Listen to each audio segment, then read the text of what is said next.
Hello guys, അപ്പോൾ ഇന്ന് ഒരു വെറൈറ്റി 4 മണി പലഹാരമാണ്. നിങ്ങൾക്ക് കാണാം, ഇത് മുതിരയാണ്. മുതിര നമ്മൾ രാവിലെ വറുത്ത് വെള്ളത്തിലിട്ടതാണ്. അത് കുക്കറിൽ വേവിച്ച് വെച്ചിട്ടുണ്ട്. ഇതൊന്ന് നമുക്ക് വിളയിച്ച് നോക്കാം. അപ്പോൾ നമ്മളൊരു ചൂട് കട്ടിയുള്ള പാത്രം അടുപ്പത്ത് വെച്ച് അതിനകത്തേക്ക് ശർക്കര ചേർക്കുകയാണ്. ഇതിപ്പോൾ നമ്മൾ കുറച്ച് മുതിര മാത്രം എടുത്തേക്കുന്നതുകൊണ്ട് ഒരു ചെറിയ കഷ്ണം ശർക്കര മാത്രം ഒന്ന് അലിയിച്ച് പാനിയാക്കി വെച്ചിട്ടുണ്ട്.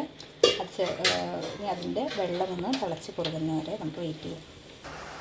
ഇപ്പോൾ നമ്മുടെ ശർക്കരയിലെ വെള്ളമൊക്കെ കുറച്ച് വറ്റിയിട്ടുണ്ട്. നമ്മളിത് അവൽ വിളയിക്കുന്ന കണക്ക് വീണ ഭാഗമൊന്നും നോക്കുന്നില്ല. ഇനി ഇതിലേക്ക് നമുക്ക് തേങ്ങ ചേർക്കാം.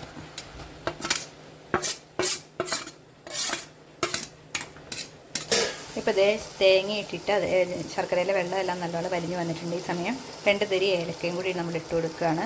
നിങ്ങൾക്ക് ആവശ്യമുണ്ടെങ്കിൽ ചേർത്താൽ മതി. അങ്ങനെയാണെങ്കിൽ ഏലക്കയും ജീരകവും അതുപോലെ പൊടിച്ച് വേണമെങ്കിൽ അങ്ങനെ ചേർക്കാം.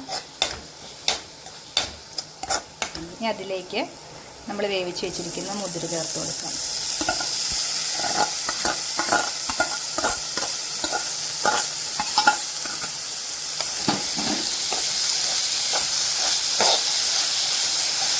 മുതിര ചേർത്ത് നല്ലപോലെ ഇളക്കി നല്ലപോലെ വെള്ളം ഒഴിഞ്ഞ് വരുന്ന സമയത്ത് വാങ്ങി വയ്ക്കാം. നമ്മുടെ മുതിര വിളയിച്ചത് ഇവിടെ റെഡി ആയിട്ടുണ്ട്. ഇത് വളരെ ആരോഗ്യപരമായ ഒരു ഭക്ഷണമാണ്. കുട്ടികളൊക്കെ സ്കൂളിൽ വിട്ട് വരുമ്പോഴത്തേനും ഒക്കെ കൊടുക്കാം. യാതൊരുവിധ ദോഷഫലങ്ങളും ഇല്ല. ശരീരത്തിന് വളരെ നല്ലതാണ്. ഈ മഴക്കാലത്തൊക്കെ മുതിര കഴിക്കുന്നത് വളരെ ഉത്തമമാണ്.